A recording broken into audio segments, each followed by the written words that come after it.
Okay, so we are starting with question number 31 पहले, फिर तुम देख लेना 30। ABC are equal partners. On 31 March उनके बैलेंस शीट दिया हुआ है, क्या दिख रहा है बैलेंस शीट तुम्हें अच्छे से? बैलेंस शीट में ये दिया हुआ है, नेक्स्ट दिया है the firm was dissolved on the above dates. क्या दिया हुआ है information? For the purpose of dissolution investment दिया हुआ है, fix assets, expenses, creditors, once bills receivable was dishonoured, realisations, partners capital and cash account. चलिए सबसे पहले सभी लोग लेजर्स फॉर्मेट बना दीजिए। बनाओ, बोल।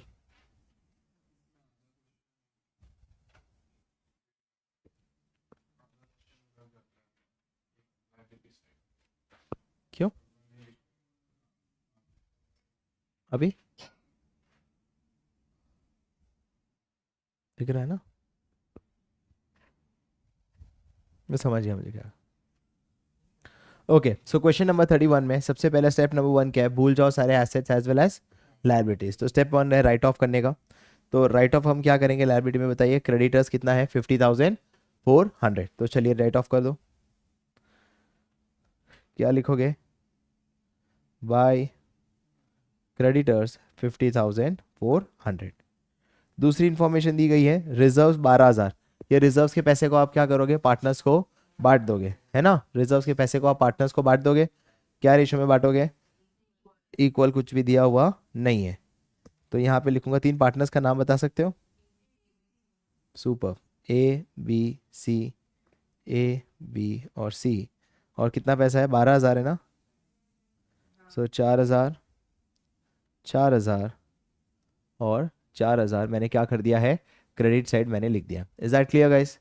क्या ये चीज़ समझ आई? Okay, next.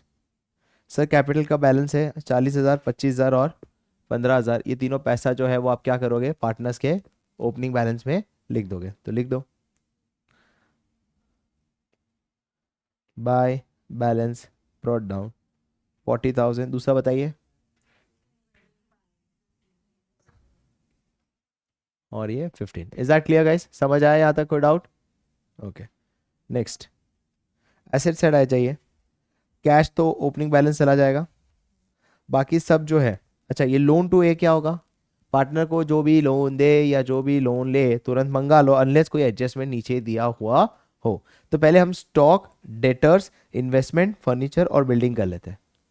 क्या चीज़ क्लियर? तो मुझे इन पांचों के अमाउंट बोलते रहना, स्टॉक, डेटर्स, इन्वेस्टमेंट, फर्नीचर और बिल्डिंग। तो मुझे बताइए क्या लिखूंगा इधर? To sundry assets. बताइए स्टॉक कितना है? दूसरा फर्नीचर कितना? नेक्स्ट।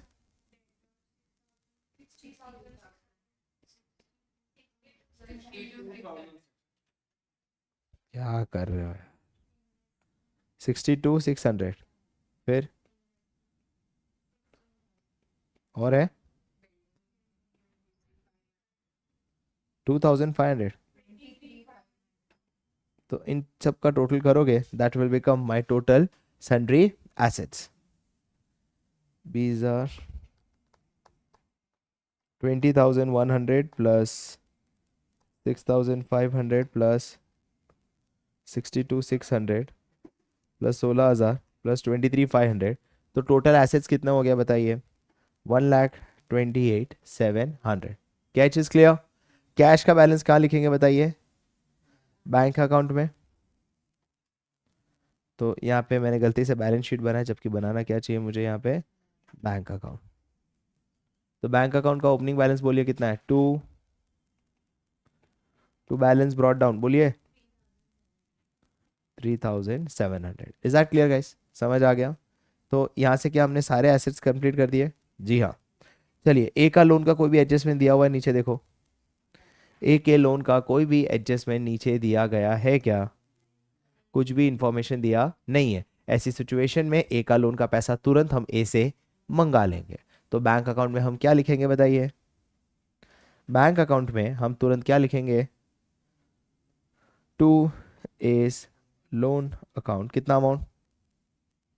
कैसे अमाउंट? 10,000। तो यहाँ पे 10,000 मैंने क्या कर दिया? डेबिट। क्या चीज़ क्लियर? क्या सबको समझ आ गया? क्या करने का लोन का अकाउंट का। चलिए अब हम पहला एडजस्टमेंट पढ़ेंगे। पहला एडजस्टमेंट ये दिया है, for the purpose of dissolution investment were valued at 18,000 and A took overs investment at this value. फायदा हुआ।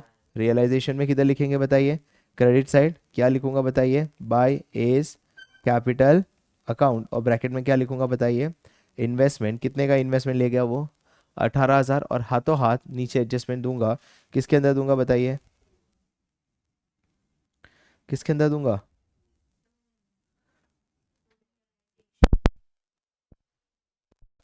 और ए के अंदर मैं कितना लिखूंगा बताइए, 18,000। क्या ये सबको क्लियर हुआ, सबको समझ आया, इजी।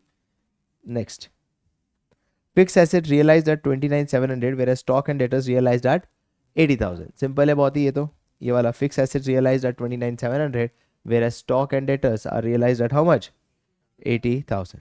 चलिए ये वाला कर लेते हैं।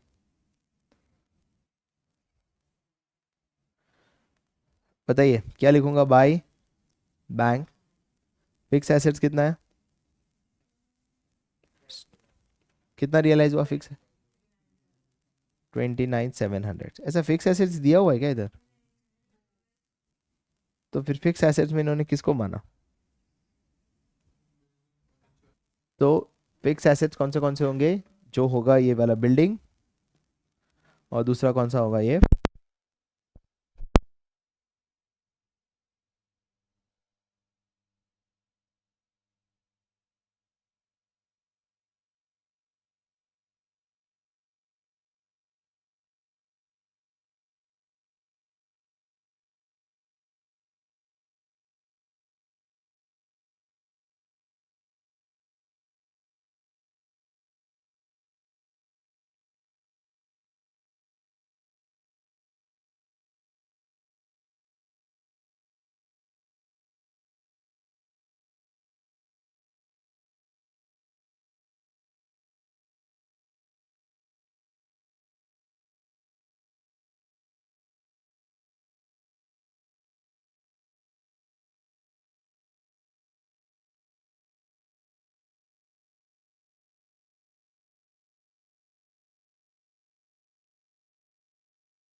और सीधा एक और कहाँ जाएगा ये, रियलाइजेशन के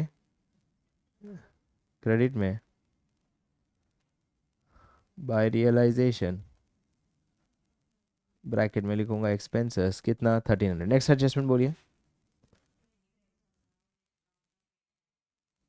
creditors allowed a discount of, मतलब बाकी का पे कर दिया उसको, कितना क्रेडिटर्स था हमारा बताइए, टोटल क्रेडिटर्स था हमारा 50,400, उसमें से हमने बोल दिया कि सर आपने 800 का डिस्काउंट दे दिया बाकी, तो यहाँ पे टू बैंक ब्रैकेट में लिखूंगा क्रेडिटर्स, और कितना लिखूंगा बताइए, 49,600, और हाथों हाथ ये कहाँ जाएगा बताइए, बैंक अकाउंट में, और लिखूंगा बाय रियलाइजेशन ब्रैकेट में लिखूंगा क्रेडिटर्स कितना, 49,600। क्या चीज़ क्लियर। नेक्स्ट एडजस्टमेंट क्या है, next adjustment guys, creditors were allowed हो गया, one bill receivable for 1,500 under discount was dishonoured as the acceptor was unable to pay anything, hence the bill had to be met by the firm। अब मेरी बात सुनो, जब भी कोई bill dishonour होता है, याद है हम एंट्री क्या पास करते थे, जब भी कोई बिल डिसऑनर होता है तो हम एंट्री रिवर्स कर देते थे। रिवर्स कर देते थे मतलब क्या, क्या हुआ, अच्छा तुम बोलो क्या है एंट्री फिर, अच्छा तो ये एंट्री गलत है। चलो, अ post dated cheque for 1,500 under discount,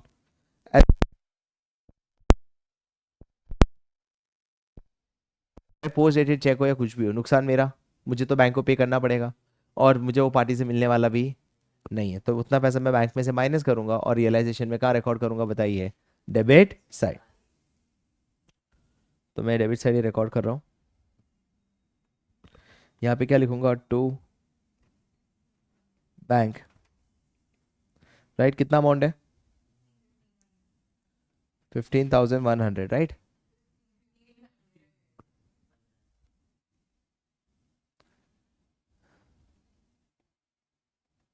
और बैंक में भी लिखूंगा इतना अमाउंट।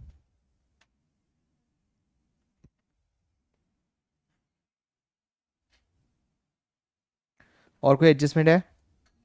चेक करो स्टेप नंबर 4, कुछ बच गया?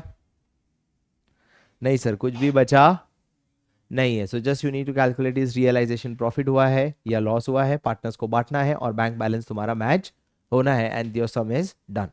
चलो करो। So the total loss is how much guys, come on?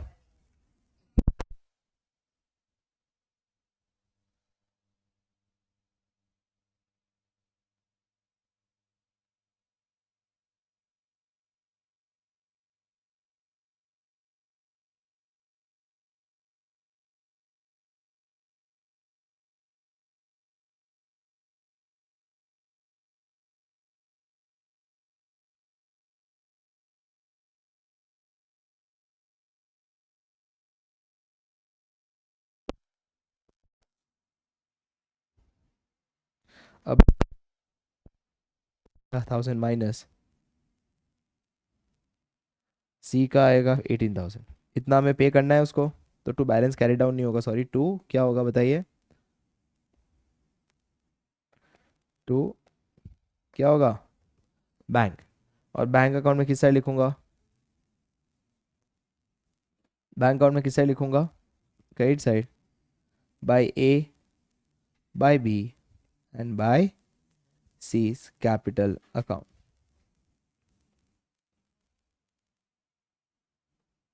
क्या आया था? क्लियर? कितना आया देखो?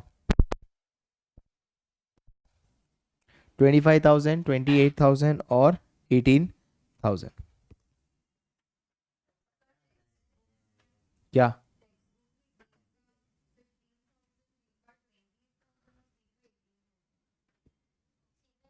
गाइस बी का कितना लिखा था मैंने? और सी का? और ऑब्वियसली इन दोनों को मैच करोगे तुम्हारा आंसर आ जाएगा, which will come around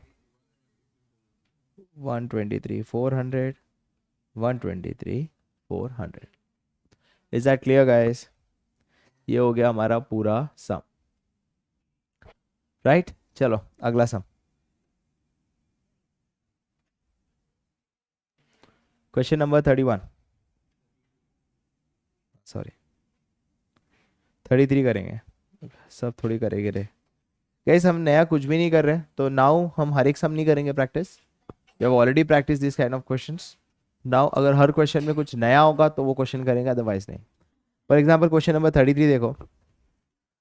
Prashant and Rajesh are partners in a firm sharing profit and loss in the ratio of 2:1 on 31 March. Balance sheet ऐसा दिया हुआ है। गाइस बैंक ओवरड्राफ्ट को हमेशा क्या ट्रीट किया जाएगा? लायबिलिटी। जनरल रिजर्व के पैसे को आप क्या करोगे? पार्टनर्स को ट्रांसफर कर दोगे, राइट। इफेक्ट होगा? नहीं, इधर आईएफआर का जो इफेक्ट होता है वो अलग होता है, मैं बताता हूँ। प्रशांत लोन, ये पैसा हम क्या कर देंगे?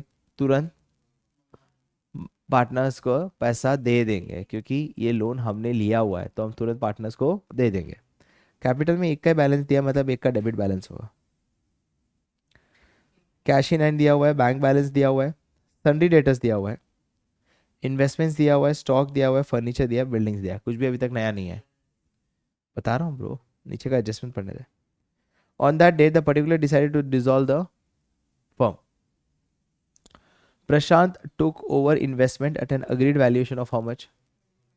तो प्रशांत ने क्या किया बताइए? इन्वेस्टमेंट ले गया at an agreed value of 35,000। Debtors कितना हुआ? Full amount.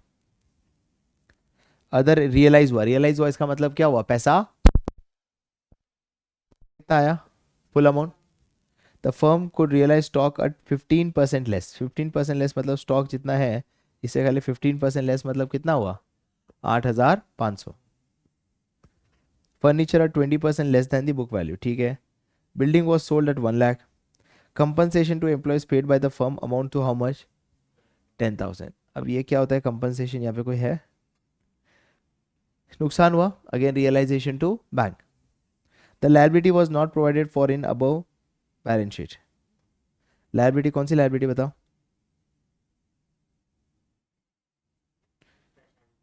प्रशांत के लोन के सिवाय और कौन सी लायबिलिटी है?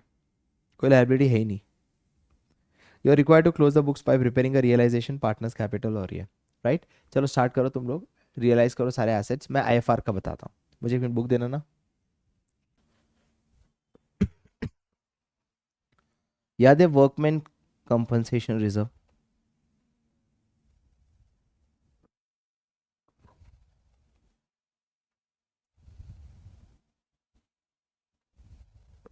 वर्कमैन कंपनसेशन रिजर्व हम क्या करते थे एडमिशन्स रिटायरमेंट इन सब में? उसका जो भी पैसा था हम लोग पहले कहाँ ट्रांसफर कर देते थे? क्लेम में। और बचा हुआ पैसा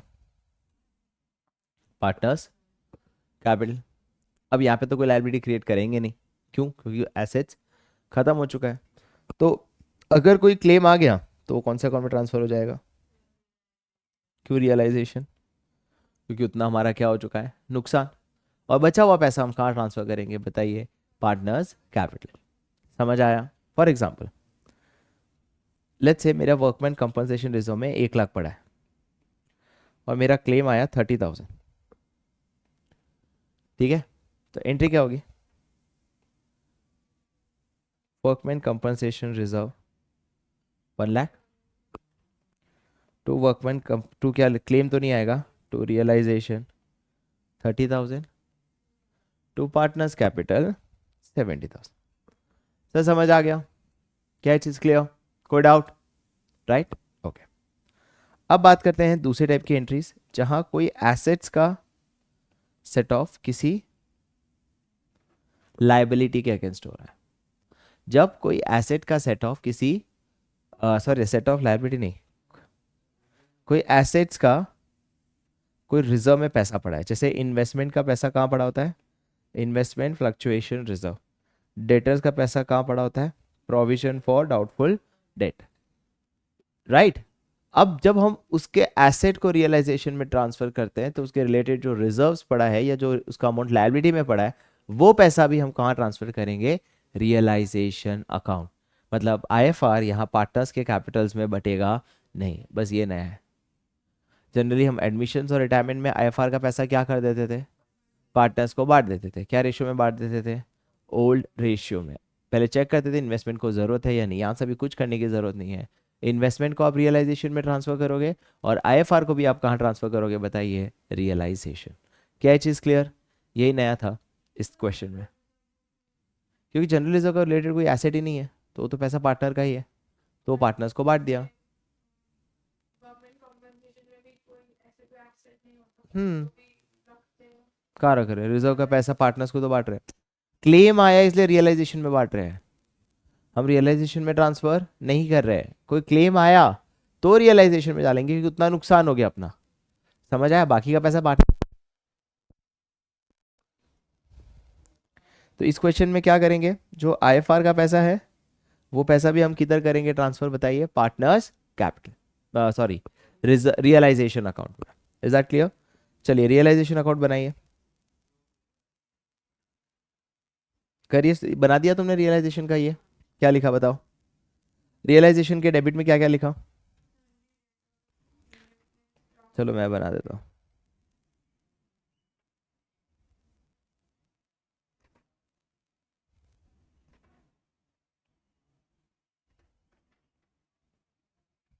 टू सन्ड्री एसेट सारे बता सकते हैं आप?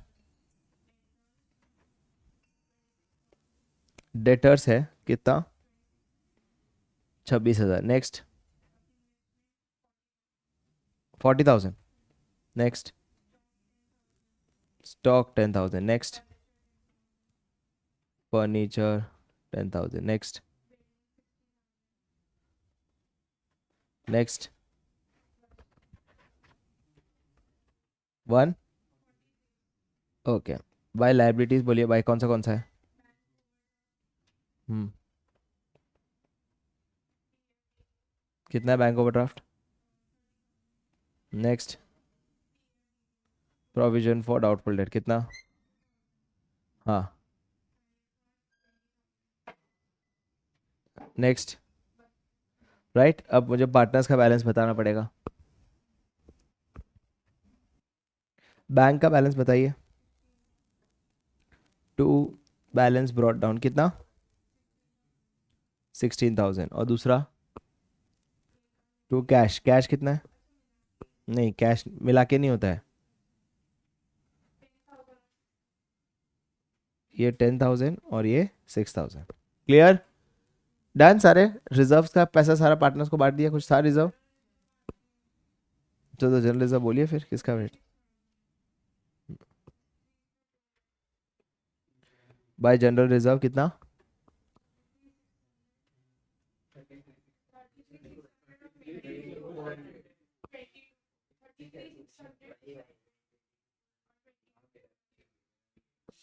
राइट। चलिए मुझे एक बार टेक्स्ट बुक दे सकते हैं किसी की को एक का?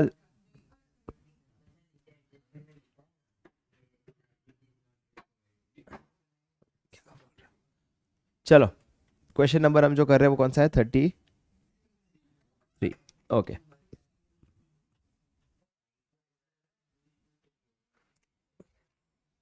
गाइस, अगर जो भी लोन है प्रशांत का वो कितना है? 34,000, वो हम पे ऑफ कर देंगे। तो ऑटोमेटिकली लोन बाय प्रशांत जो है वो कौन से अकाउंट में चला जाएगा? बैंक अकाउंट में। क्या अमाउंट चला जाएगा बाय प्रशांत? लोन कितना अमाउंट है? 34,000। क्या पार्टनर का कोई कैपिटल डेबिट बैलेंस है? नहीं। डन।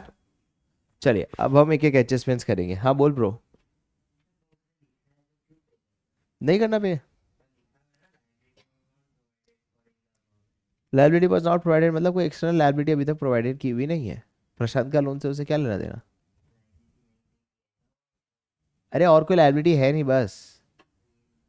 ऑब्वियसली चुकाऊंगा तो सही ना, क्यों चुकाऊंगा नहीं मैं? चलो नाउ हम जाएंगे एडजस्टमेंट पे। पहला adjustment,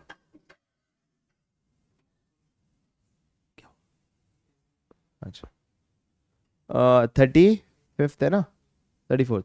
partner decided to dissolve the firm. Prashant took investment at an agreed value of 35,000। तो क्या हो गया उससे अपने को फायदा? तो मैं क्या लिखूंगा? बाय प्रशांत, बाय प्रशांत क्या लिखूंगा? कैपिटल अकाउंट कितना अमाउंट? 35,000। और प्रशांत के अंदर मैं उतना पैसा क्या कर दूंगा? डेबिट। राइट। तो टू रियलाइजेशन 35,000। क्या ये चीज़ क्लियर? सबको समझ आया? अगला क्या दिया हुआ है? सन्ड्री डेटर्स पूरा अमाउंट रियलाइज हुआ। तो डेटर्स कितना है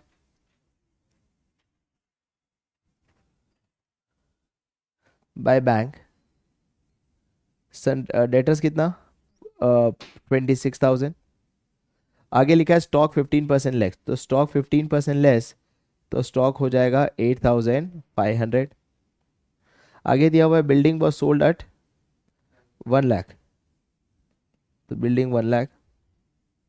और कुछ दिया हुआ है? नहीं। तो टोटल 1,26,000, 1,34,500 किस में चला गया? बैंक में। फर्नीचर कहाँ दिया है?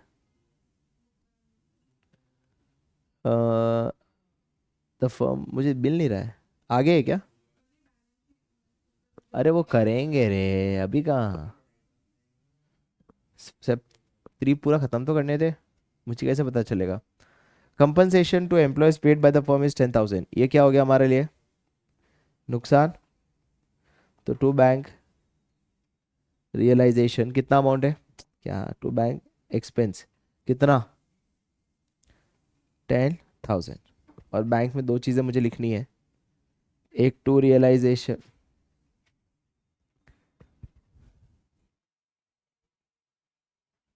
टू रियलाइजेशन वो सन्ड्री एसेट का कितना पैसा आया? 134,500। एंड बाय क्या चीज़ का पैसा दिया हमने? रियलाइजेशन, बाय रियलाइजेशन वो एक्सपेंस का कितना दिया? 10,000।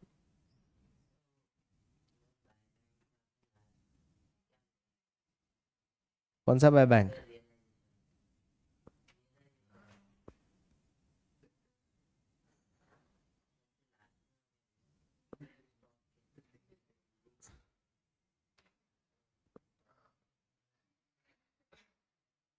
द लायबिलिटी ओके, और कुछ बचा है? चलिए, कोई एसेट रह गया रियलाइज होना? हाँ, फर्नीचर, कितना फर्नीचर है?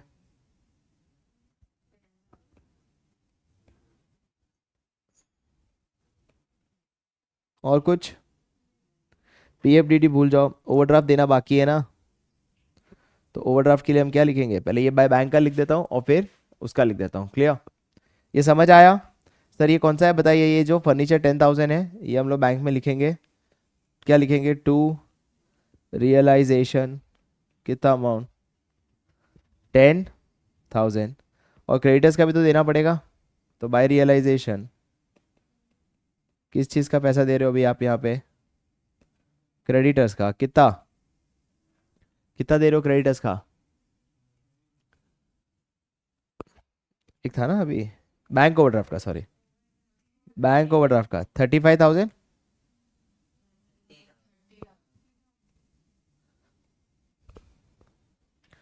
और कोई बचा स्टेप नंबर 4 में?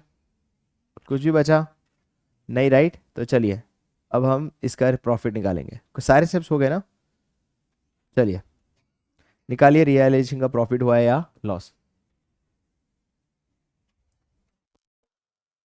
राइट?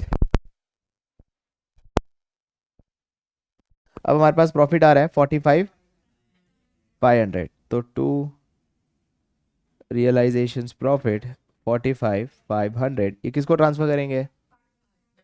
Partners capital account.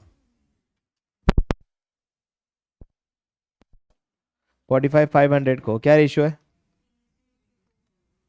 3:,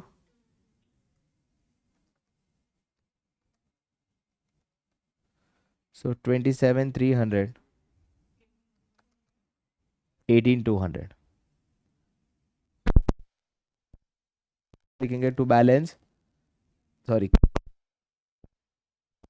कितना आ रहा है राकेश का? 50,000 प्लस 33,600 प्लस 27,300 माइनस 35,000, 75,900, यही है क्या? यही बैलेंस है?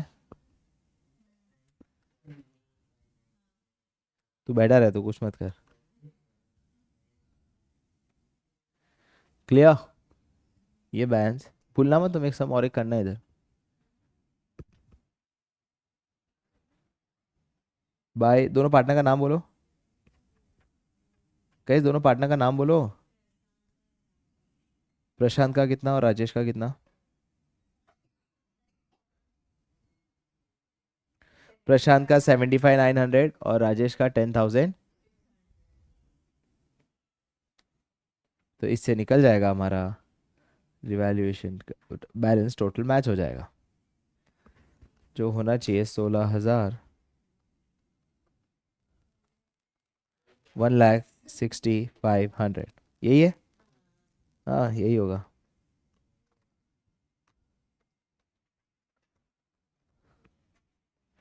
And this some is also done. इस क्वेश्चन में भी ना है, अभी बैठ के करोगे। That's it for today guys.